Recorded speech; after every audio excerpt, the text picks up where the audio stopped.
Bien, jovencitos, bienvenidos nuevamente al curso de filosofía.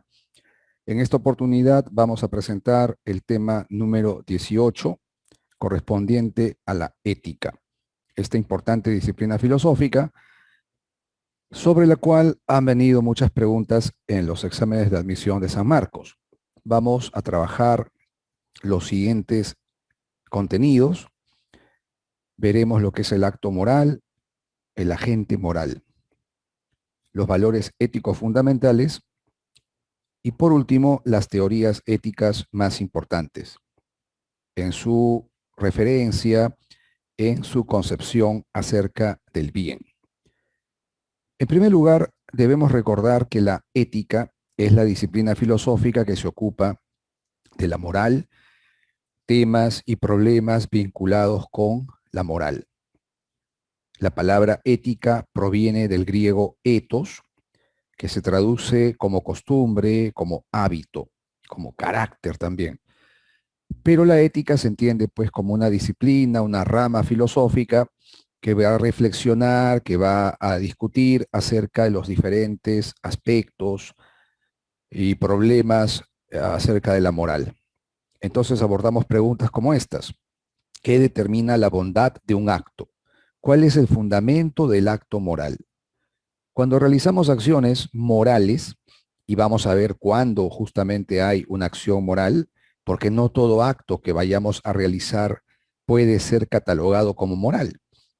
El acto debe tener ciertas características, debe cumplirse con ciertos requisitos para que el acto sea considerado moral.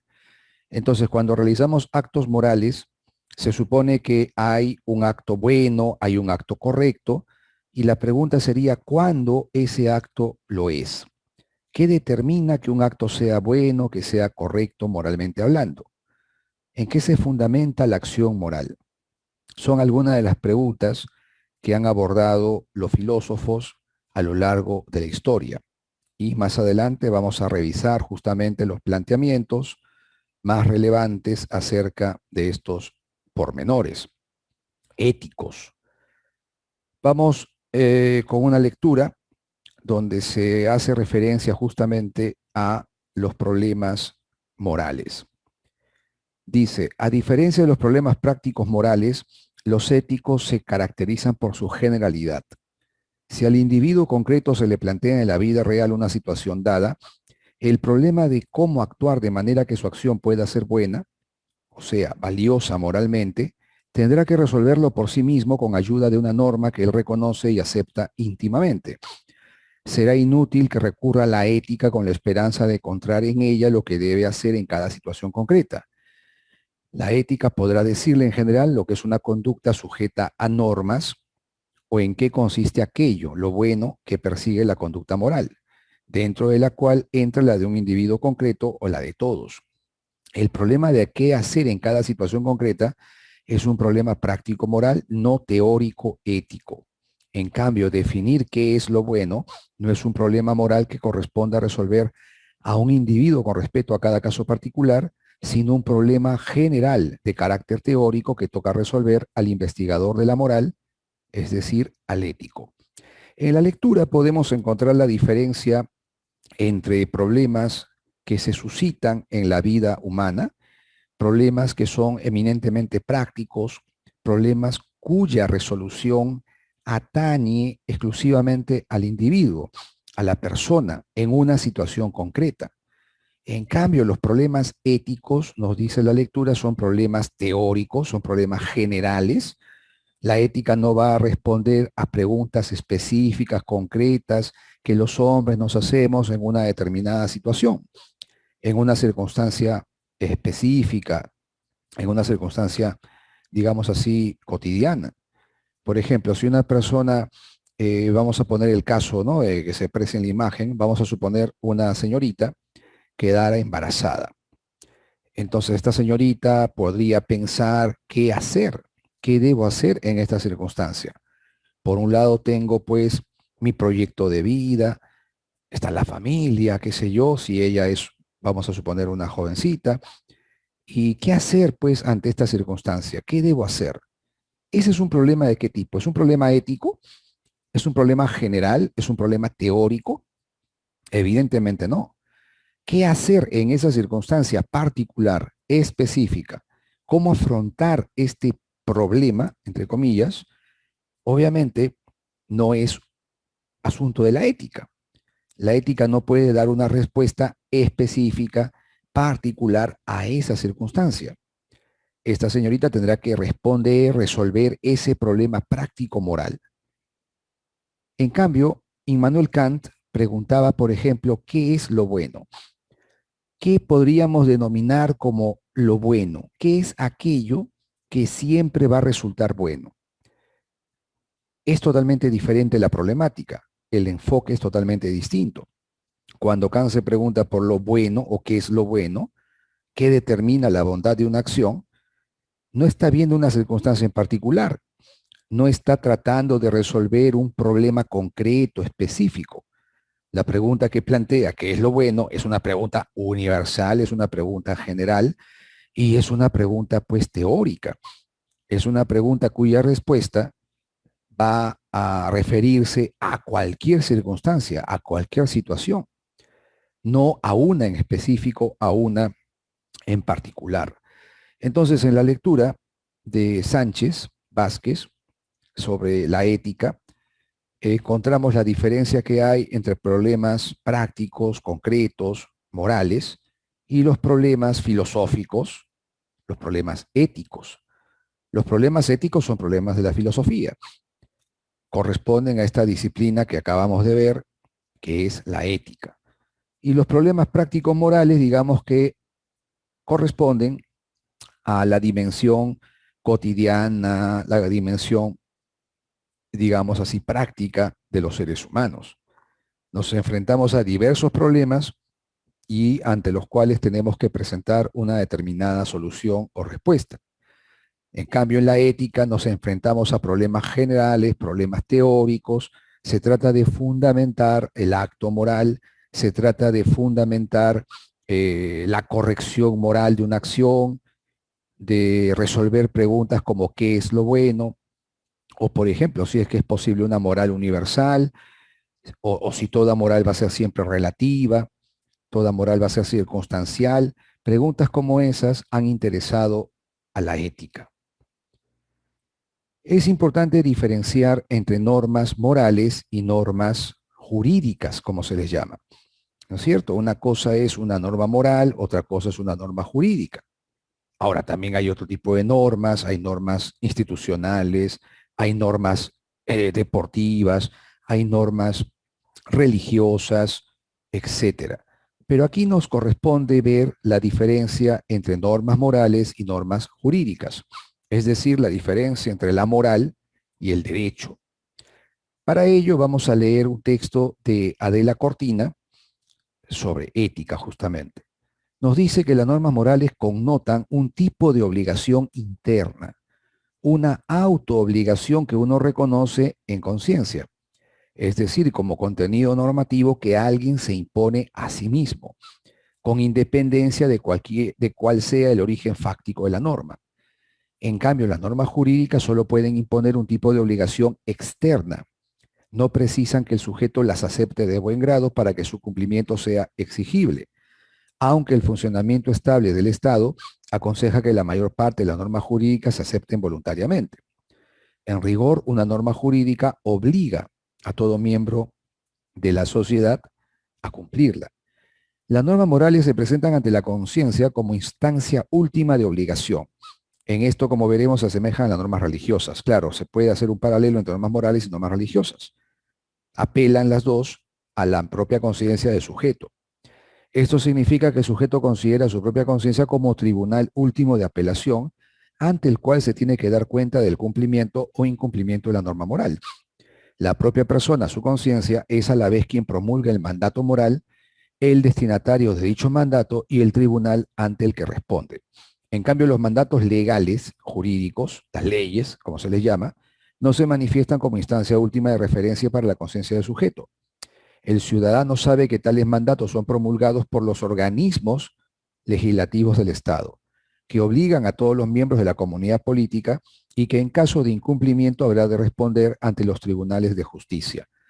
Muy bien, ahí tenemos un texto donde encontramos las diferencias entre ambos tipos de normas. Vamos a ver el siguiente esquema para poder aclarar mejor este asunto. Tenemos entonces la diferencia entre la moral y el derecho, las normas morales y jurídicas. Empecemos con las normas morales. Entendemos que las normas morales tienen que ver con las relaciones sociales, la interacción humana en la comunidad. Es decir, se fundamentan, emanan de la propia sociedad, de la propia dinámica del grupo humano, de la comunidad. Tienen una obligación, hemos visto, de carácter interno.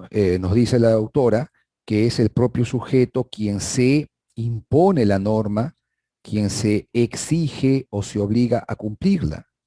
Hay una obligatoriedad entonces interna. Se cumplen por convicción entonces, ¿no? El individuo tiene que estar convencido de que ha de actuar de ese modo. Y finalmente, su no cumplimiento generará una sanción de tipo subjetivo también. Es lo que muchos llamarán cargo de conciencia, sentimiento de culpa, remordimiento, etc.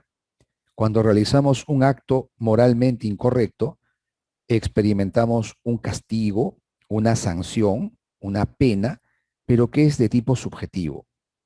Te sientes mal, sientes vergüenza, sientes culpa, etc.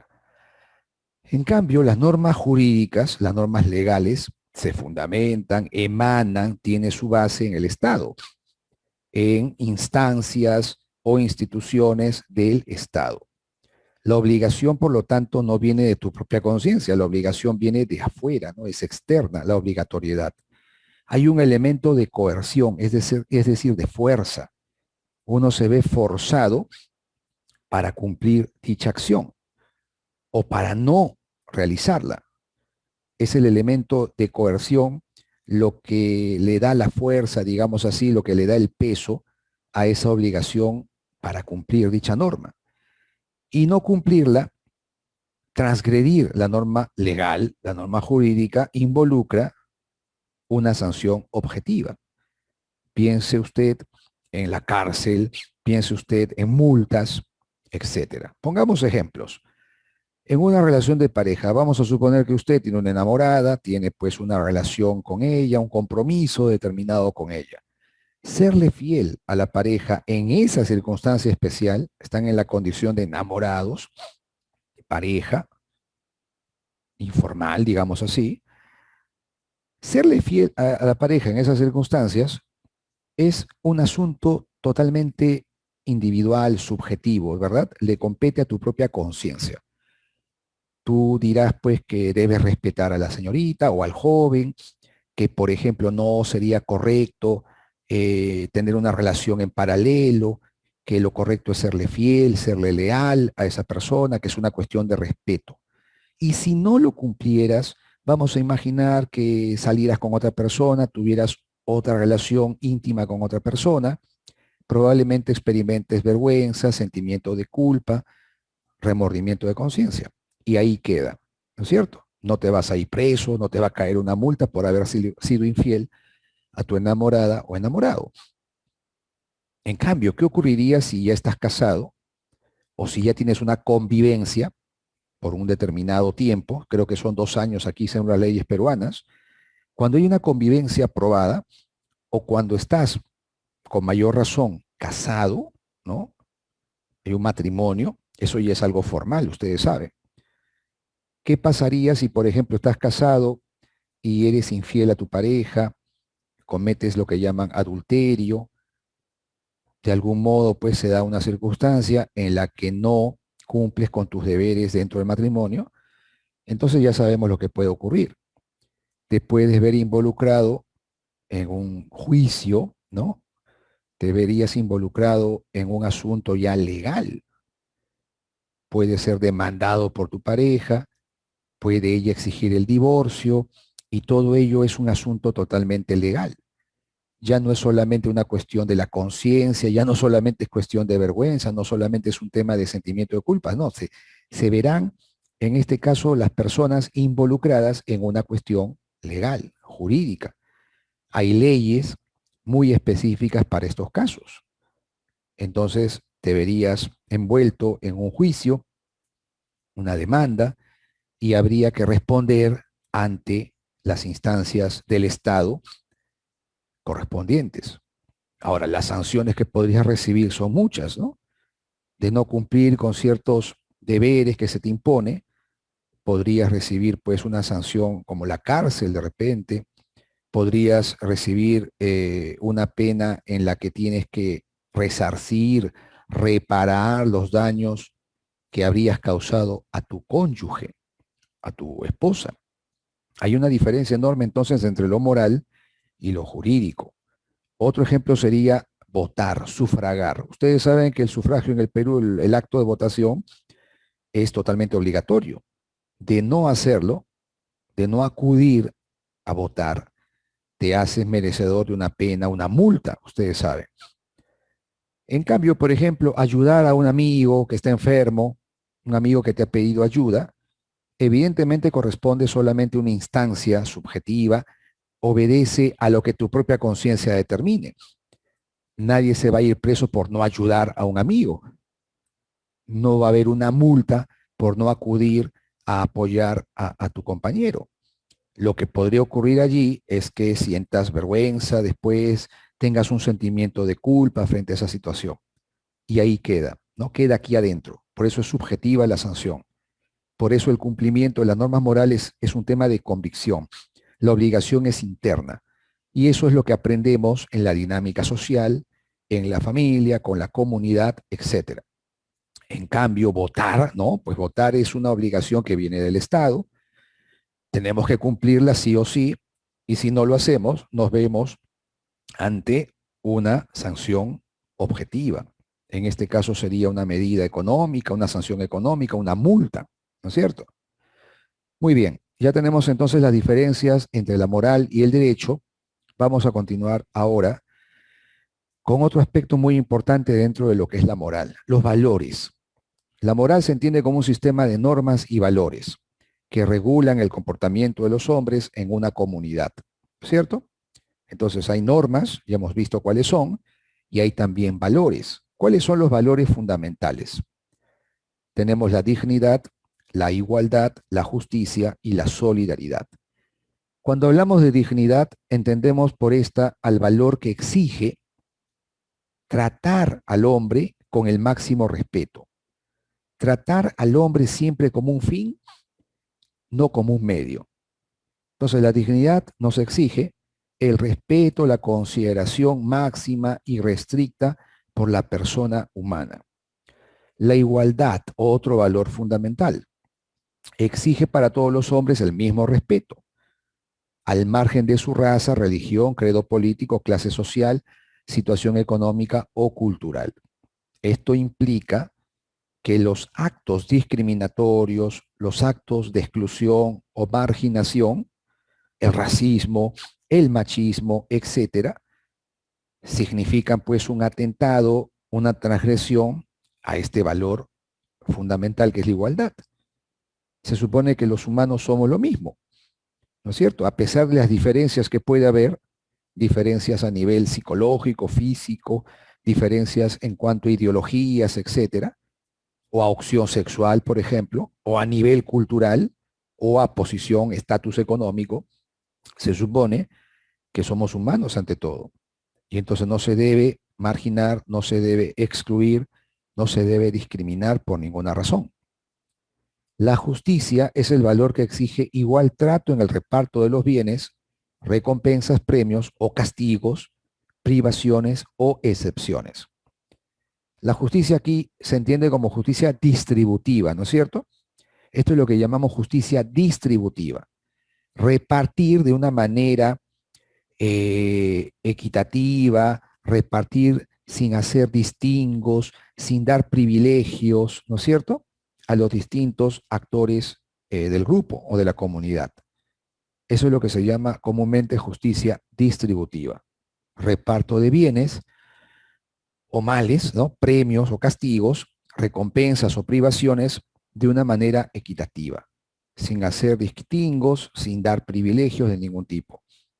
Y por último tenemos la solidaridad, que se entiende como el valor que nos exige cooperar, colaborar, ayudar a las demás personas para que puedan realizarse en la vida social. La solidaridad es entonces incompatible con actos o posiciones de egoísmo, de individualismo.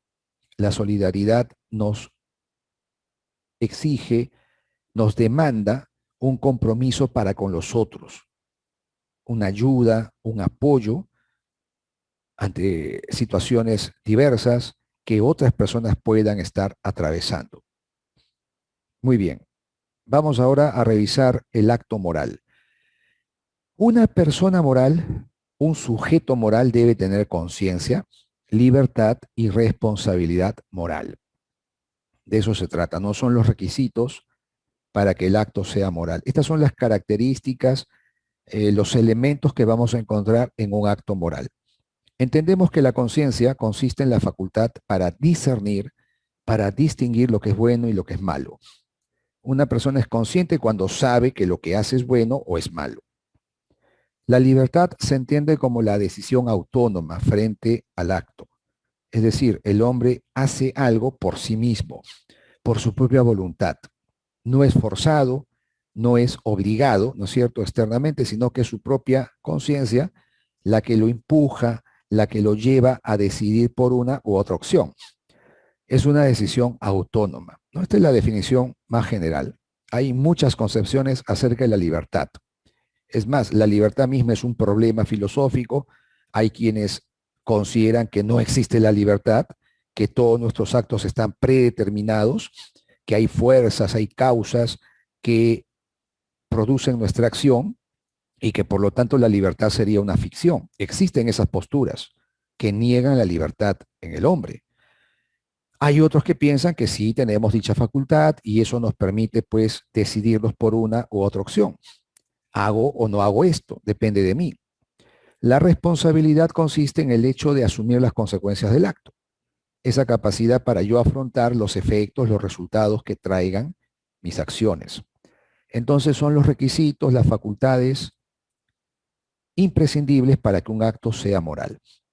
De no estar presente una de estas facultades, la conciencia, la libertad sobre todo, que son las fundamentales, el acto no podría ser considerado moral. ¿De acuerdo? ¿Qué nos dice este autor? Una persona tiene conciencia moral si es consciente de sí misma y es capaz de entender el significado y el sentido de la norma moral. La responsabilidad moral es el compromiso que se adquiere debido a que se es consciente de que ha dependido de nuestra voluntad el elegir, respetar o transgredir el mandato de nuestra conciencia moral, expresado a través de una norma moral. El que no es libre no es responsable moralmente de sus actos, pues está incapacitado para elegir entre el bien y el mal y para elegir entre respetar la norma moral o transgredirla. La acción moral, que es necesariamente acción responsable, solo es posible si se da como condición previa la libertad de quien la realiza. Está claro, pues, que una persona que actuara bajo coacción, bajo fuerza, bajo amenaza, vamos a ponerle así, no sería responsable de su acto, porque ese acto no es libre.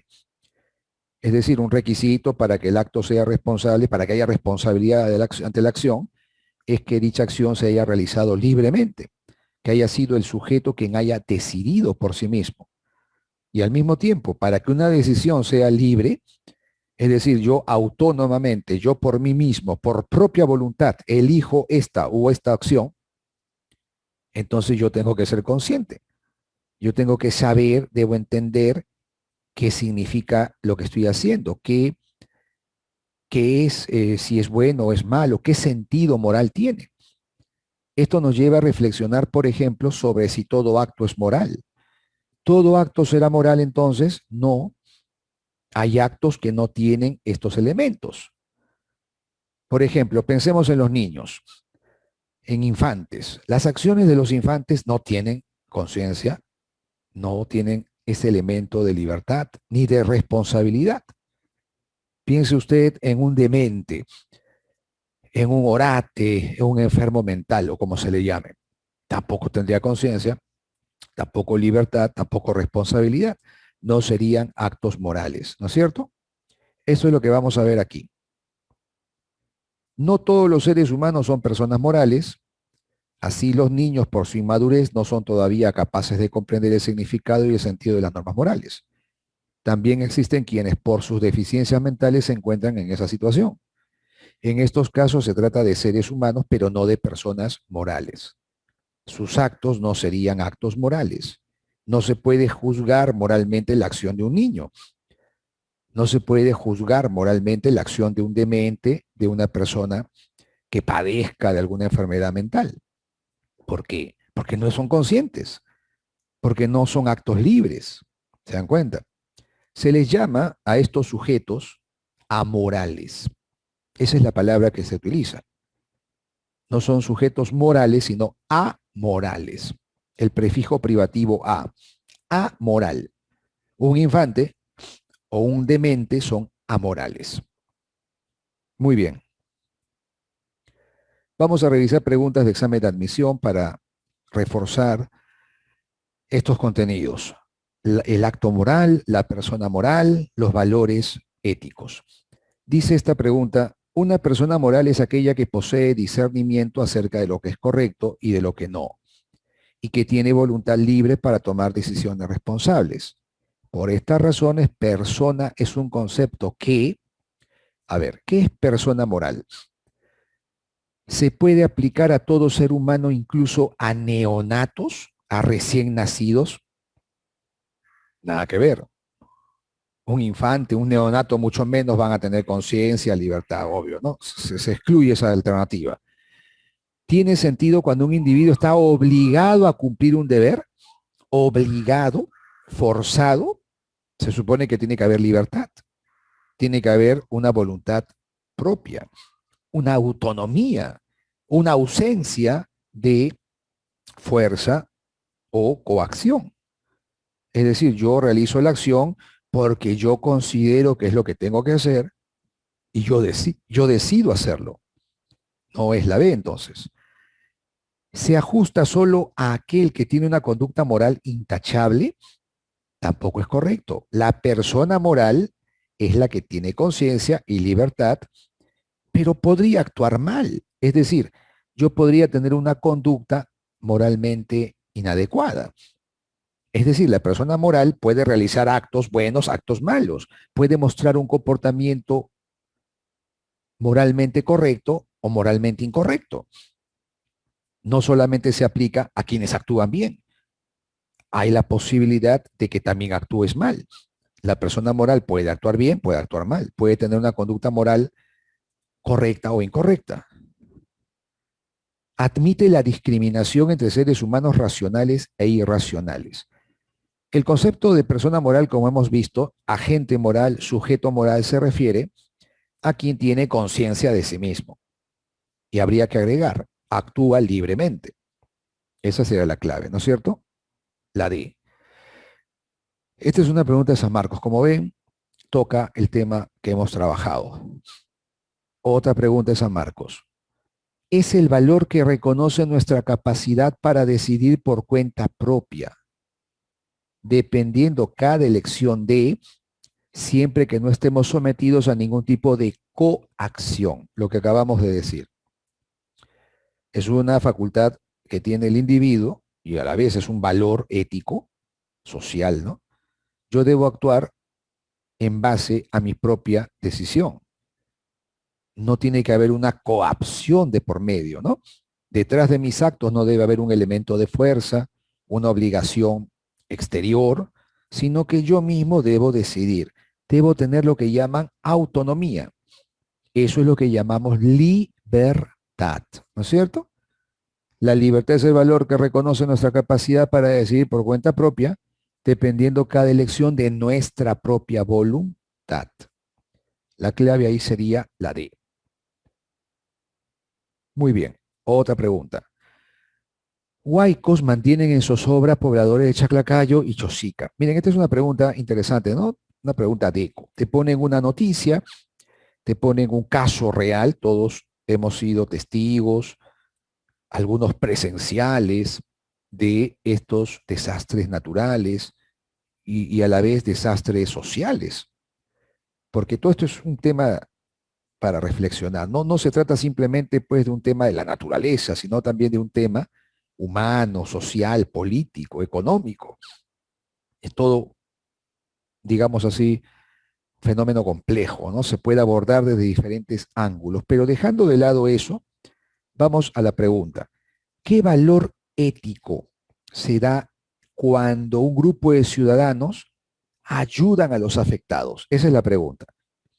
La noticia es que ha habido huaicos, hay gente afectada, gente, como se dice, damnificados, ¿no? Gentes que han sido golpeados por estos desastres, por X motivos, eso no lo vamos a discutir.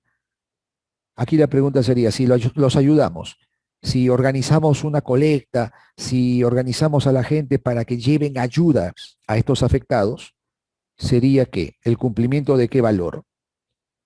Y hemos visto el valor ético que nos exige ayudar, cooperar, colaborar con el bienestar de las demás personas, el no ser indiferentes a los problemas, adversidades que pasan otras personas, es la solidaridad. ¿No es cierto? Esa sería la clave entonces en la pregunta de 2019 San Marcos. Muy bien, chicos. Con eso hemos trabajado entonces normas y valores éticos. Hemos trabajado el concepto de persona moral, agente moral. Pasemos ahora a las teorías.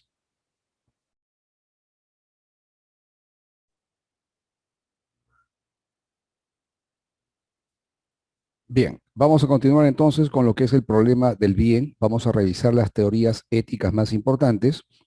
Tenemos el eudemonismo, el formalismo y el utilitarismo. Vamos a revisar los principales planteamientos de estas tres teorías éticas que van a responder a la pregunta acerca de qué es el bien.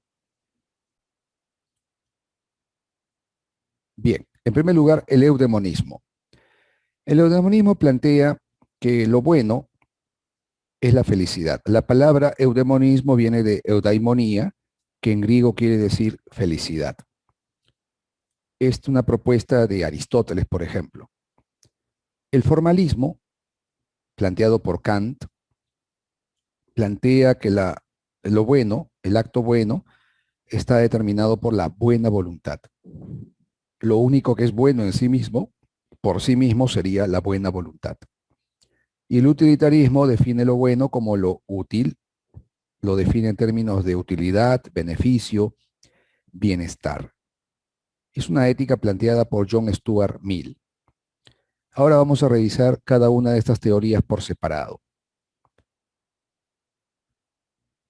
El eudemonismo. Esta ética aristotélica es una ética teleológica. Teleológica viene de telos, que significa fin. Aristóteles plantea que la vida humana, las acciones humanas, se orientan, tienden, propenden a un determinado fin, a un telos. De ahí viene la palabra teleológica. Y este fin último es la felicidad. Todo arte, toda investigación, toda acción y libre elección parece tender a algún bien. Por esto se ha manifestado con razón que el bien es aquello hacia lo que todas las cosas tienden. Y agregaremos que para Aristóteles el bien de la vida humana, ese fin al que tienden las acciones humanas, sería la felicidad. Ese fin no puede ser otro que la felicidad. De ahí viene el nombre de eudemonismo. Más. Aristóteles desarrolla su argumentación tendiente a probar que la vida teorética es la que ofrece el grado más excelso de felicidad, cotejando ambos tipos de vida con los dos requisitos que quedaron establecidos en el libro primero de la ética, a Nicómaco, la autarquía y la perfección. Ambos son mejor cumplidos por la vida contemplativa, la vida teórica. En efecto, en relación con la autarquía, el sabio tendrá una vida más autónoma que el hombre prudente, porque si bien ambos precisan de las cosas ineludibles para una vida plena, bienes materiales, afectos, el prudente necesita en mayor medida de las otras personas para practicar acciones virtuosas. La perfección también resulta mejor cumplida por la vida contemplativa, porque desarrolla lo más divino que hay en nosotros, es decir, nuestra capacidad de contemplar los primeros principios. De lo expuesto no se sigue que la felicidad puede encontrarse solo en la vida contemplativa. Aristóteles admite que es una vida más propia de los dioses que de los hombres, la vida contemplativa. Para nosotros, seres terrenos, nos queda el consuelo de encontrarla en el seno de la polis, ejerciendo la sabiduría práctica. Bueno, para Aristóteles la felicidad no se puede definir de un solo modo. Digamos que las personas muestran un desacuerdo en su manera de ver la felicidad. Hay quienes verán la felicidad en los placeres, otros en el poder, otros en la riqueza, en la fama, la gloria, etc. Sin embargo, la felicidad auténtica es la que se da en la vida intelectual, en la vida contemplativa, como se le llama, la vida sabia. El hombre sabio es el hombre feliz para Aristóteles. ¿Por qué? Esto tiene que ver con su concepción del hombre. Recuerdan que para Aristóteles el hombre es un animal racional, el hombre es un ser intelectual. Lo que nos hace humanos es nuestra capacidad, nuestra facultad intelectiva. Entonces, en la medida que desarrollemos una vida acorde con esa facultad intelectiva, estaremos viviendo bien, estaremos alcanzando la felicidad. Ahora, no la plena, no la absoluta felicidad, porque eso sería solamente cuestión de Dios, dice Aristóteles, de un Dios, pero sí podremos alcanzar por ratos, por momentos, dicho estado de felicidad en la vida contemplativa, en la vida teórica. Podemos resumir entonces que para Aristóteles, lo bueno es aquello a lo que tiende nuestras acciones, nuestra vida. ¿Y qué es aquello a lo que tienden nuestros actos o nuestra propia vida? ¿Cuál es ese fin último? Es la felicidad. Por eso se llama ética eudemonista. Vayamos ahora a Kant, el formalismo kantiano. En el texto La fundamentación de la metafísica de las costumbres, Kant escribe: ni en el mundo, ni en general tampoco fuera del mundo, es posible pensar nada que pueda considerarse bueno sin restricción, a no ser tan solo una buena voluntad. Quiere decir que lo bueno no radica en el resultado de la acción, sino en la intención, en la voluntad de hacer algo bueno, ya que evidentemente esa voluntad como tal, si lo que busca es el bien, no puede ser sino buena. Kant busca un principio que se sustente en sí mismo como principio racional, no que dependa de sus consecuencias o resultados. La ética no ha de ser teleológica, el deber moral no se nos impone en función de unos fines o de unas consecuencias, sino porque es moral. Es una cuestión de principio. Esto es lo que llaman ética deontológica. En una ética deontológica es el deber, ¿no es cierto? Es esta exigencia de hacer lo bueno, esta exigencia que procede de la razón humana, la que determina la bondad, el acto bueno. La buena voluntad quiere decir actuar por puro deber. Yo realizo una acción no viendo consecuencias o resultados. No, no. Yo veo la acción, determino la acción por el deber mismo que me mueve a realizarla. Un acto sería bueno entonces por sí mismo, por la voluntad de realizarlo, por la intención, como se dice en el texto. Entonces, si yo ayudara a una persona, el hecho de ayudarla no convierte en buena la acción. Habría que ver si yo quiero ayudarla, ¿para qué? ¿No es cierto? ¿Qué pasa si yo quiero ayudo a alguien por algún beneficio, por obtener algún tipo de utilidad, por sacar algún tipo de ventaja? Ese acto no puede ser bueno. El acto tiene que ser bueno solo cuando es determinado por el deber, por el puro deber. Esa es la buena voluntad, actuar por puro deber. ¿Qué más nos dice la ética formalista? Veamos este pasaje de Breviario de Ética. El concepto de buena voluntad contiene el de deber, que el análisis filosófico despliega en tres proposiciones siguientes. Una acción es buena cuando se realiza no por inclinación, sino por deber.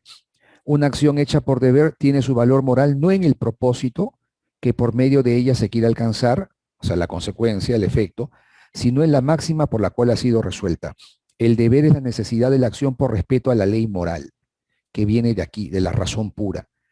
El análisis kantiano considera que el acto bueno, entonces, es el que se desarrolla por puro deber, no viendo consecuencias, resultados, no viendo un fin, tampoco atendiendo una inclinación, sino cuando se desarrolla, se determina por la necesidad misma que la razón impone. Con el término inclinación, Kant sintetiza estados psicológicos tales como deseos, efectos, afectos, pasiones, intereses de diferente índole, cuyo origen es empírico y que suelen motivar las conductas. Algunas de ellas pueden conducirnos a cometer actos condenables, otras, en cambio, como suele ocurrir cuando nos inspiran sentimientos de simpatía o generosidad, actos que se consideran valiosos. Sin embargo, ninguna de estas inclinaciones da origen a una acción moral. Solo lo será la producida por el deber. Claro, yo podría, por mi deseo, por mis afectos, por mis pasiones, por mis impulsos, hacer cosas malas o hacer cosas buenas. Pero en ninguno de estos casos el acto sería moral. El acto moral es el que se desarrolla solo por deber, no por inclinaciones. Es decir, no nos mueven estados psicológicos, afectivos, volitivos, sino que es el deber puro. La razón determina la ley moral. Es decir, la exigencia de actuar bien no es algo empírico, no es algo que venga de nuestros estados psicológicos, sino que atiende y responde al puro deber, que emana de la razón. La ética kantiana por eso es formalista, porque prescinde de todos los elementos empíricos, prescinde de deseos, motivaciones psicológicas, instintos, sentimientos, pasiones, deseos, etc. También prescinde de los aspectos de la propia realidad, de las propias circunstancias. La ética kantiana es formalista porque se convierte en una propuesta universalista, no es universal. Tiene validez, se supone, para cualquier circunstancia, independientemente de cualquier situación. Establece Kant cómo se debe actuar. Lo que importa en el acto moral no es qué es lo que yo haga, sino la forma en que yo lo haga. No es la acción misma, como ves, no es la forma en que yo actúo. Por ello se llama ética formal o formalista. No se fija en lo material, en el contenido de la acción, sino en la forma de la acción. Bien, esta es una pregunta de examen de admisión San Marcos. Dice, ¿cuál de las siguientes situaciones es una aplicación del imperativo categórico kantiano? Hemos visto hace muchas clases el imperativo categórico kantiano, ¿no es cierto? Un imperativo categórico, recuerdan, es un imperativo incondicional, es universal, es a priori. El imperativo categórico te ordena una acción por sí misma, sin ver, sin atender a efectos, consecuencias, resultados, no está condicionado. Actúa porque tienes que actuar así. Realiza la acción porque es tu deber realizarla, incondicional, universalmente. Entonces, esta es la formulación del imperativo categórico. Obra de tal manera que la máxima de tu acción pueda valer al mismo tiempo como el principio de una legislación universal. Entonces, tenemos que encontrar un caso en que se den estas características: universalidad, generalidad, que no se dé un tema pues de resultados, conveniencia, de realizar un acto para obtener un beneficio. No, tiene que ser un acto movido solo por el deber, ¿correcto? Y tiene que ser de carácter universal, incondicional. La música clásica es valiosa, por eso la escucho a toda hora en alto volumen para que muchos más la aprecien y así se convierte en preferencia general. En la cola para ingresar a la sala de cine, suelo quedarme hasta el final para cuidar que nadie se mete indebidamente y vaya contra el derecho del resto. Un amigo me pidió prestado dinero y como tenía, preferí regalárselo para evitar que piense que nuestra amistad depende del dinero. Al estudiar, repaso con todos los compañeros las lecciones de inglés en el laboratorio. Así todos podemos aprender efectivamente una segunda lengua. Yo no permito que me maltraten y tampoco trato mal a nadie en mis labores diarias para que sea norma seguir en la comunidad. ¿Qué dice aquí? Actúa de tal manera que la máxima de tu acción pueda servir como un principio de legislación universal. ¿Qué tengo que hacer yo de tal manera que esto se convierta en algo general, universal? Ya encontramos la clave entonces, ¿no? No permito que me maltraten y tampoco maltrato a nadie para que eso se convierta en una norma de observancia universal, que se universalice esa acción. Eso lo encontramos en la E, por lo tanto, esto es compatible, es acorde con el imperativo categórico kantiano. Otra pregunta de examen de admisión dice, en la ética de Immanuel Kant presentada en la fundamentación de la metafísica de las costumbres, se aprecia un enfoque deontológico que cuestiona las éticas teleológicas por ser empíricas y heterónomas. ¿Qué significa esto? A ver, enfoque deontológico es porque se basa en el deber, puro deber. Éticas teleológicas se refiere a aquellas que se basan en un fin, en una meta, en un propósito, en una consecuencia. Dentro de la ética kantiana, el concepto de un reino de los fines. Para Immanuel Kant, el hombre debe ser tratado como un fin, no como un medio. Eso también es imperativo categórico. Trata al ser humano como un fin y no como un medio. Kant pensaba entonces que si este principio se cumple, se hace universal, todo ser humano sería un fin. Todo ser humano sería tratado y trataría a otros como un fin. Estaríamos entonces en una sociedad de seres humanos que todos se tratan entre ellos como un fin. Eso es lo que él llamaría el reino de los fines. Sería una comunidad de hombres que cumplen estrictamente este principio kantiano, ¿no? De verse a sí mismos como fines, de ver a los demás seres humanos como fines, el reino de los fines. Entonces, ¿quién sería ese reino de los fines? Sería la comunidad de hombres, o sea, seres racionales, que son fines en sí mismos. La clave tiene que ser entonces la D. Eso sería para Kant el reino de los fines. Muy bien, pasamos ahora a la ética utilitarista. El utilitarismo que nos plantea. Vamos a leer un poco. Es mejor ser un hombre insatisfecho que un cerdo satisfecho. Es mejor ser Sócrates insatisfecho que un loco satisfecho. Esta frase archiconocida resume la corrección de Mill a la equivalencia simple de felicidad y placer propia del primer utilitarismo. El primer utilitarismo es planteado por Bentham. John Stuart Mill hace una especie de corrección. Es decir, no se trata solamente de satisfacciones, de placeres que se puedan obtener. Por eso dice, ¿no? Más vale ser un Sócrates insatisfecho que un loco satisfecho. Aún así, piensa que el criterio para determinar la escala de placeres y cuáles son más valiosos no puede ser otro que el de la utilidad. Esto es la opinión de la mayoría. Si de dos placeres hay uno al cual, independientemente de cualquier sentimiento de obligación moral, dan una decidida preferencia a todos, o casi todos los que tienen experiencia de ambos, ese es el placer más deseable. El sufragio universal es el criterio de verdad en la clasificación de los placeres. Y el objetivo es, como en Bentham, otro utilitarista anterior a John Stuart Mill, conseguir el máximo bienestar o felicidad y mitigar en lo posible los infortunios y las desgracias. El principio de utilidad señala que el acto es bueno y justo cuando trae beneficio, cuando trae satisfacción, cuando trae felicidad, cuando trae utilidad. Pero claro, hay que aclarar esto, ¿no? No se trata de la propia utilidad, del propio beneficio, sino del beneficio para la mayoría. Es lo que nos va a decir la ética de John Stuart Mill. El principio de maximización de las utilidades. La mayor felicidad para el mayor número. Ese es el famoso principio. El acto es bueno y justo cuando trae mayor felicidad para el mayor número de personas. Es el criterio de corrección de las acciones individuales y de evaluación de las instituciones sociales. El principio se basa en la hipótesis de que lo que es bueno y racional para un individuo es también bueno y racional para el conjunto de la sociedad. ¿Qué nos decía Bentham? Se dice que una cosa promueve el interés o es para el interés de un individuo cuando tiende a aumentar la suma total de sus placeres. La comunidad es un cuerpo ficticio compuesto de individuos que lo integran, que se consideran como sus miembros. ¿En qué consiste entonces el interés de la comunidad? En la suma de los intereses de los varios individuos que la componen. John Stuart Mill dice, la felicidad de cada persona es un bien para esa persona y la felicidad general por consiguiente es un bien para el conjunto de todas las personas. El utilitarismo lo que nos va a plantear es que la acción es buena y justa bajo un criterio. No es el criterio, el deber, la intención, sino el beneficio, la utilidad. Yo realizo una acción, ¿qué beneficio me trae? ¿Qué consecuencias trae? ¿Qué consecuencias beneficiosas? ¿Qué utilidad me trae? Pero al mismo tiempo se trata no de mi propio bienestar, no de mi propio beneficio, sino de mayor beneficio para mayor número de personas. Hay una especie, pues, de armonización de lo que es un bienestar del individuo y un bienestar de la comunidad.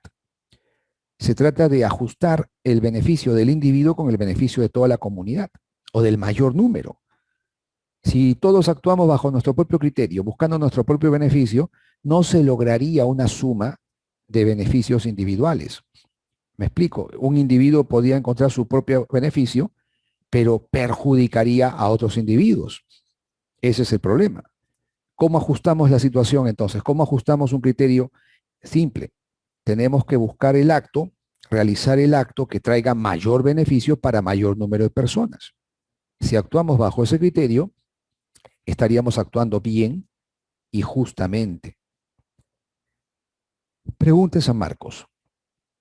Según el carácter consecuencialista de la ética utilitarista, ¿por qué dice carácter consecuencialista? Porque esta ética utilitarista analiza la acción moral en base a sus consecuencias, en base a sus resultados. No se trata de una ética de la intención, una ética del deber, no. Lo que hacemos vale en la medida que trae consecuencias, en la medida que trae resultados. Ante un dilema moral como el dilema del tranvía, puede justificarse el sacrificio de una vida para salvar a otras. El dilema del tranvía es un famoso caso que pone a prueba, pues, los criterios morales, ¿no? Pone a prueba, en este caso, lo que es el utilitarismo. El ejemplo es muy simple. Un tren avanza a toda marcha y resulta que hay una persona o 5 personas, ¿no? Esa es la idea. Entonces el tren avanza y hay 5 personas. Tú puedes jalar una palanca, activar una palanca para desviar al tren, desviar al tranvía. El problema es que si desvía, matas a una persona. Entonces la pregunta sería, si yo deseo salvar la vida de esas 5 personas, quitaría la vida a una persona.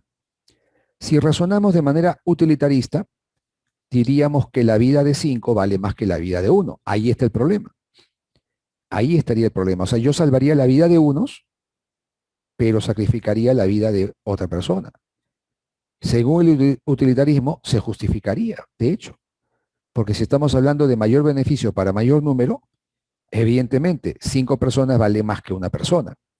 Por eso es un dilema, ¿no? Pone una situación problemática dentro de lo que es este planteamiento utilitarista. Ahora, la pregunta es, dicha ética, o sea, la ética utilitarista, ¿qué sostiene? Que nuestras acciones deben orientarse a qué. Ya hemos visto que para el utilitarismo, el acto es bueno, el acto es justo cuando traen mayor beneficio, mayor bienestar, mayor felicidad para el mayor número de personas. Eso lo encontramos en la B, y esa es la clave. Conseguir la máxima felicidad para el mayor número de personas. Muy bien, ahora vamos a clasificar las teorías éticas. Hemos visto el eudemonismo, el utilitarismo y el formalismo kantiano. Hay una clasificación de las teorías éticas. Si preguntáramos qué determina la corrección moral de un acto, es decir, de qué depende el bien, cuándo un acto es bueno. Hay dos grandes teorías, las teorías teleológicas, éticas teleológicas o de fines, y las éticas deontológicas o del deber. La palabra teleológico, telos, significa fin, finalidad, mientras que deontos significa deber. Hemos visto que la ética kantiana es una ética del deber. Para Immanuel Kant, el acto bueno, el acto moralmente correcto, es el que está determinado por el deber, ¿no es cierto? Para las éticas teleológicas, Aristóteles, por ejemplo, es el fin, ¿no es cierto? Es la finalidad. Lo que yo hago es bueno en función del fin, del objetivo, de la meta a la que tiende mi acción. En este caso, para Aristóteles sería la felicidad. En el caso del utilitarismo sería el mayor beneficio para el mayor número de personas. Entonces, las éticas teleológicas tienen que ver con las consecuencias o efectos de la acción. Las éticas deontológicas se centran en el deber que mueve a la acción, el deber que está detrás de la acción, el puro deber, agregaríamos. Muy bien, esas son entonces las principales teorías éticas. Con esto estaríamos cerrando entonces el tema correspondiente a esta disciplina filosófica tan importante. Como han visto, ha venido muchas preguntas en exámenes de admisión y con esto nos estamos despidiendo y nos veríamos en la resolución de la práctica dirigida. Muchas gracias por su atención.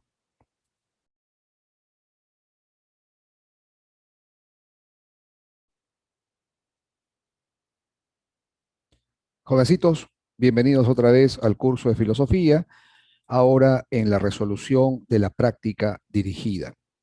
Estamos en la semana 18, el tema es ética. Hemos trabajado ya los principales conceptos, los principales aspectos que involucra esta disciplina, la ética. Hemos visto lo que es el acto moral, lo que es el agente moral, las facultades imprescindibles para que nuestras acciones sean morales. Hemos visto también en la parte teórica los valores éticos fundamentales, hemos visto las diferencias que hay entre la moral y el derecho, y por último, las teorías éticas. Dijimos que hay teorías éticas teleológicas, aquellas que se centran en las consecuencias, fines o efectos que tiene la acción moral, y las éticas deontológicas que más bien se centran en el deber que mueve, que determina a la acción. Vimos las teorías de Aristóteles, el eudemonismo, esta ética de la felicidad. Hemos visto la ética formalista de Immanuel Kant, la ética de la buena voluntad, de los imperativos categóricos, de la moral autónoma. Y vimos la ética utilitarista de Bentham y de John Stuart Mill, esta ética que propone que la acción es buena y justa, acciones de los individuos como también acciones a nivel de instituciones políticas. Son buenas y justas cuando promueven el mayor beneficio, el mayor bienestar para la mayoría o para el mayor número de personas. Hay otras teorías que vamos a ver también aquí en la práctica, aprovecharemos para reforzar lo que ya se ha visto en algún momento. Por ejemplo, la ética epicúrea, la ética que tiene como concepto central al placer. Vamos a trabajar también este tema. Bien, comenzamos con nuestra práctica dirigida. Empezaríamos entonces con esta primera pregunta. Una persona que actúa conscientemente en sus actos morales al elegir, respetar o transgredir el mandato de la norma, adquiere un compromiso con su acto. A este último, ¿cómo se le denomina? A ver, dice que la persona actúa conscientemente y actúa libremente. Tiene entonces un compromiso, tiene que responder por su acción. Evidentemente, esto se refiere a la responsabilidad moral, el hecho de asumir y comprometerse con los actos y las consecuencias del mismo. Clave C. Número 2. Para Immanuel Kant, la ley moral no refleja lo que hacemos, sino lo que debemos hacer. No se refiere al ser, sino al deber ser. Esta fuerza moral solo puede residir en la razón. Por ello se puede afirmar que la ley moral, para Immanuel Kant, el deber es la exigencia de cumplir con la ley moral, pero la ley moral no puede provenir, no puede basarse en la experiencia, no puede tener su fundamento en estados psicológicos. ¿Recuerdan? Se debe prescindir de inclinaciones, deseos, afectos, sentimientos. Uno tiene que actuar por puro deber. Y esto implica actuar en base a lo que la ley moral establece, y la ley moral viene de la razón, no tiene que ver con la experiencia. En consecuencia, tiene un carácter a priori. Recuerdan que el término a priori se refiere a lo que es independiente de la experiencia, aquello que no procede, que no se sustenta en nada empírico. El imperativo categórico es universal, es objetivo y necesario e incondicional justamente por ser a priori, por tener su fundamento en la razón estrictamente. Clave A en la segunda pregunta. Vámonos a la tercera pregunta, que nos dice: la moral kantiana exige el cumplimiento del deber moral y no de la ley legal, de la norma moral, de la norma legal, perdón. Por ello se dice que tal moral se caracteriza por ser, recuerdan que la palabra telos, teleológica, viene de telos, que significa fin, finalidad. Eudemonista viene de eudaimonía, que es felicidad. Si hablamos de una ética que se fundamenta en el deber, en el puro deber, en el estricto cumplimiento del deber, es una ética deontológica. La ética kantiana es una ética deontológica. La clave es la C en esta pregunta número 3. 4. Con respecto a la ética aristotélica, es correcto afirmar que uno de los elementos importantes de la ética aristotélica es el tema del justo medio. Recuerdan que para Aristóteles la virtud moral, las virtudes éticas tienen que ver con evitar extremos. Se trata de evitar tanto exceso como defecto. El acto virtuoso tiene que ver pues con el justo medio, ¿no es cierto? Cumplir el deber por el deber es la ética kantiana, la ética de Kant. Promueve la resignación frente al destino, es la ética estoica. En el pensamiento estoico hay un destino, hay un fatalismo frente al cual la mejor actitud de vida es la resignación. Buscar el mayor bienestar para la mayoría de personas es la ética utilitarista. La clave aquí es la A, entonces. Justo medio, Aristóteles. Evitar extremos, tanto el exceso como el defecto. Número 5. El valor ético que exige el respeto al ser humano por el hecho de serlo y que por ello se le considera como un fin en sí mismo, no como un medio, es la dignidad, ¿no es cierto? Entendemos por dignidad este valor ético fundamental por el cual un ser humano, el simple hecho de ser humano, le otorga, como se dice, un valor absoluto. El ser humano debe ser tratado entonces como un fin. De ninguna manera debe ser visto como un medio, como un instrumento, como una cosa. Este es el valor de la dignidad. Vamos a la número 6. Tenemos una lectura. Pregunta tipo San Marcos, ¿no? Así está viniendo mucho en San Marcos, ya sabemos. Vamos a leer.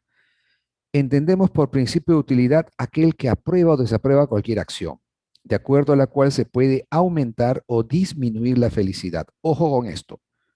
Aumento o disminución de aquellas personas cuyos intereses están en cuestión, o lo que indica lo mismo con palabras diferentes, que promueve la felicidad o se opone a ella. Digo que cualquier acción, y por esto entiendo no solamente cualquier acción de un individuo, sino también cualquier medida de gobierno. Entonces, este concepto, este criterio de utilidad, se aplica no solamente a los actos individuales del hombre, también se aplica a las medidas gubernamentales, es decir, el Estado. El Estado puede promover una determinada política pública, como se dice, medidas, y estas también deben cumplir con el criterio de máxima utilidad. Si el gobierno promueve una medida que va a favorecer a pocos, no sería bueno ni justo. La medida tendría que favorecer a más personas. Si incrementa, si aumenta el bienestar de más personas, la medida será justa o buena. Entonces queda claro que el autor está hablando no solo de acciones individuales, sino también de las acciones, de las medidas que implementa un Estado. Queda claro también que el principio de utilidad tiene que ver con un aspecto de aumento o disminución. Estamos hablando de una visión, un enfoque cuantitativo, ¿no es cierto? Cantidad aumenta, disminuye, mayor, menor. Entonces la clave tiene que ser cerebro. Estamos hablando de un aspecto, cierto aspecto cuantitativo en el principio de utilidad. Vámonos a la número 7. Texto. Este texto se refiere a la ética de Epicuro, fíjense. Importa librarse de miedos y angustias porque el objetivo de la vida buena es el placer y la ausencia de sufrimiento. Se conjugan en la ética de Epicuro dos elementos en principio incompatibles, el hedonismo, el placer como objetivo, y una austeridad implacable que en realidad nos da la verdadera medida del placer que hay que buscar. Epicuro piensa desde el cuerpo, atención a esta parte, nos dice que Epicuro piensa desde el cuerpo, como ha escrito Emilio Lledó, otro intelectual. Frente a las opiniones y las costumbres de los hombres, frente a las convenciones, el criterio para actuar es el que nos dicta nuestro propio cuerpo. Ni la sociedad ni los dioses deben decirnos qué debemos hacer. Es ese conjunto de átomos que nos constituye el que determina por dónde debemos ir. Aquí hay que recordar que la visión de Epicuro, las cosas del universo están compuestas de átomos. Epicuro asume una visión atomista de la realidad. Por eso al final habla, ¿no?, de ese conjunto de átomos que es el cuerpo. Nos está diciendo que el patrón, el criterio, la medida para evaluar las acciones, favorables, desfavorables, placenteras o no placenteras, no son los dioses, no es la sociedad. No se trata aquí de un principio abstracto, trascendente, no, no, es el cuerpo el punto de partida, la medida, el criterio. Las acciones serán buenas o malas, placenteras o no placenteras, en función del cuerpo. Eso está claro en esta pregunta. Por lo tanto, en este texto, perdón. Por lo tanto, en esta pregunta, la respuesta ya la sabemos. Para Epicuro, el criterio de nuestros actos morales viene dado por el cuerpo, no por los dioses, no por la sociedad y sus convenciones, sino por el propio cuerpo. Este conjunto de átomos, como dice la lectura. Vamos a la pregunta número 8. La ética hedonista, tú recuerdas que la palabra hedoné significa placer, ¿no es cierto? Placer. Pero la ética hedonista de Epicuro no se basa pues en el disfrute desenfrenado, en el goce activo, inquieto, intranquilo de las cosas. No, no es una ética que te impulsa a buscar, a promover el placer, los placeres. No, no, no. Se trata más bien de la tranquilidad, la ausencia de dolor. Eso es, ¿no? El placer no se entiende para Epicuro como la búsqueda permanente, incansable, inquieta de los goces, de los placeres carnales, sensuales, dice él. Es más bien una ética que habla de un placer estático, un placer en reposo. Es el hecho de la tranquilidad, la imperturbabilidad, la serenidad, ¿no es cierto? La ataraxia, ¿recuerdan ustedes ese concepto de la ética antigua, helenística, que está presente en Epicuro? No tener dolor en el cuerpo ni turbaciones en el alma. La tranquilidad, el sosiego. Vamos a la siguiente pregunta. Los niños por su inmadurez no son todavía capaces de comprender el significado y el sentido de las normas morales, ¿recuerdan? También están quienes por deficiencias mentales se encuentran en esa situación. Estamos hablando de seres humanos, obviamente niños, de dementes, enfermos mentales, como se les llame. Son seres humanos, pero no son personas morales. Algunos los llaman amorales, personas no morales. No tienen conciencia, no tienen libertad, carecen de toda responsabilidad en sus actos. Por lo tanto, no cabe juzgar la conducta de un niño o de un demente moralmente hablando. No, no se puede juzgar moralmente lo que hace un niño o lo que hace un loco. No tiene conciencia, no tiene libertad, no hay responsabilidad en sus actos. La clave sería la D. Vamos a la pregunta 10, más corta. Hay responsabilidad cuando hay libertad y hay conciencia. El hecho de darse cuenta de lo que uno hace, el hecho de conocer el sentido, significado del acto que uno realiza, el hecho de identificar y distinguir lo que es bueno y lo que es malo, conciencia. Libertad, recuerdan, es el decidir autónomamente, decidir una u otra opción por uno mismo, por la propia voluntad. Entonces, esos son los requisitos fundamentales del acto moral: conciencia y libertad. 11. La moral utilitarista reconoce al ser humano el poder de sacrificar su propio bien por el bien de los otros, nos dice John Stuart Mill. Solo rehúsa admitir que el sacrificio sea un bien por sí mismo. Esto está clarísimo. El hecho de sacrificarse por otros no es algo bueno por sí mismo. No, no hay nada que sea bueno por sí mismo para esta ética. Recuerdan, esta es una ética teleológica, es una ética consecuencialista. Lo que hagamos, un sacrificio, un acto de altruismo, un acto de sacrificio, no es bueno de por sí. No, no. El acto es bueno por las consecuencias que trae. En este caso, que promueva mayor felicidad, mayor bienestar para mayor número de personas. Dice bien claro el autor, un sacrificio que no aumenta ni tiende a aumentar la suma total de la felicidad, lo considera desperdiciado. No tendría sentido un sacrificio, pues, en vano. Un sacrificio tendría sentido moral, será bueno, justo, si trae más beneficio, aumenta la felicidad de las personas. La única renunciación que aplaudo es la devoción a la felicidad o a alguno de los medios para conseguir la felicidad de los demás, ya de los hombres considerados colectivamente, ya de los hombres, de los individuos dentro de los límites impuestos por los intereses colectivos de la humanidad.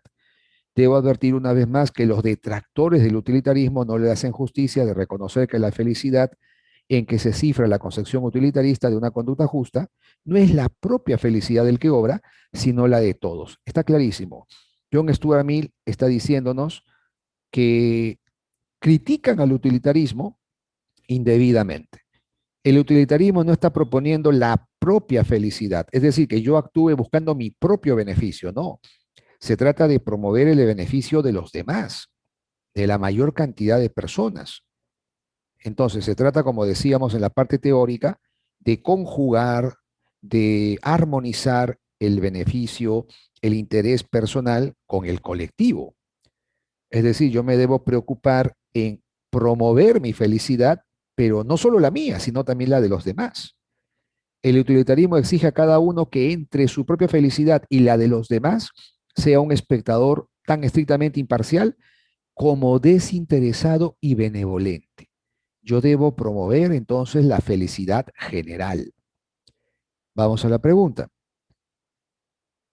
Teniendo en cuenta el texto, ¿qué término sería compatible con el utilitarismo? En base a lo que ha dicho el autor, el utilitarismo no promueve una ética egoísta e individualista. Ahora, tampoco se puede hablar de socialismo, ¿verdad? El socialismo implica otros aspectos. El utilitarismo es una propuesta ética, política, pero no es socialista, no tiene ninguna vertiente marxista detrás. John Stuart Mill, Jeremy Bentham están en la tradición inglesa.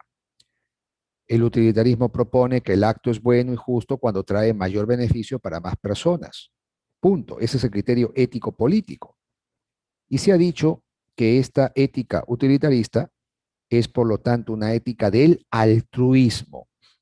¿Por qué del altruismo? Porque yo debo ver, debo atender al bienestar de los demás y no solo al mío propio, personal. La clave es dedo, entonces. Por eso es que el sacrificio tiene sentido cuando trae, cuando promueve, cuando representa un mayor bienestar para los demás. Si no, no tendría sentido el sacrificio. Vamos a la pregunta 12. Un sacrificio solo será valorado si hemos visto que para el autor un sacrificio, un acto de sacrificio que no represente, que no acarree ventaja, beneficio, utilidad para los demás no tiene sentido. El sacrificio tendrá sentido moral, será valorado solo si representa más felicidad para más personas. No es porque persiga un fin en sí mismo, de forma desinteresada, no. Bien claro ha dicho que el acto de sacrificio no es un bien en sí mismo. La clave sería entonces que afecte el crecimiento de felicidad. Solo en ese sentido sería el sacrificio válido. Nada es bueno en sí mismo, depende del nivel de felicidad. Los sacrificios son valorados y proporcionan felicidad a los demás. Si es que representa, no si es que constituye un mayor beneficio para los demás. Bien, vamos a la número 13. Teniendo en cuenta que la moral kantiana tiene como objetivo producir una buena voluntad que quiera hacer el bien y así cumplir con el deber moral, entonces señala los enunciados que son compatibles con la moral kantiana. La acción es buena por sus consecuencias, la acción es buena al margen de sus efectos, el deber moral se impone en función de fines, el deber se vincula con la buena voluntad. Muy bien, a ver, ¿qué enunciados corresponderían a la ética kantiana?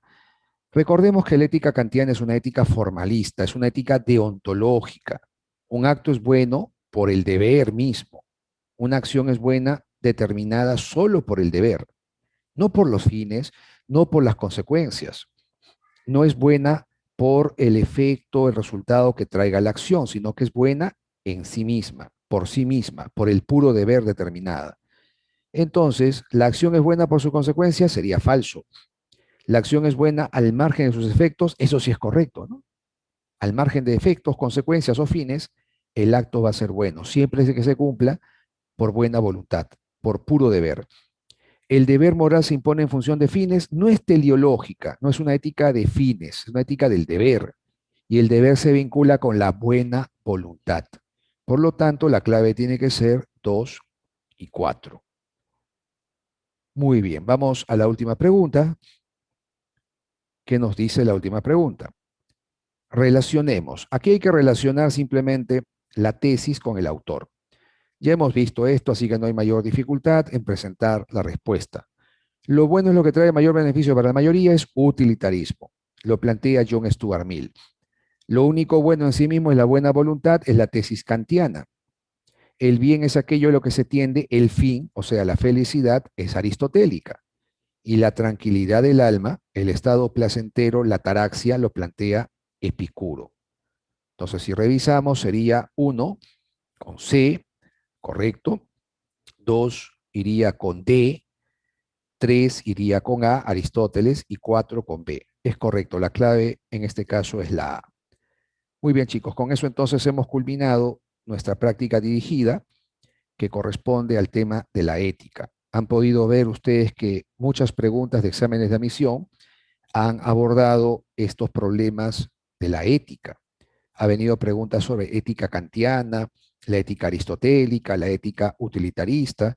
Ha venido preguntas acerca de la acción moral, el sujeto moral, también los valores éticos. Vamos a dejarlo ahí. Nos vemos en una próxima edición. Gracias por su atención. Hasta pronto.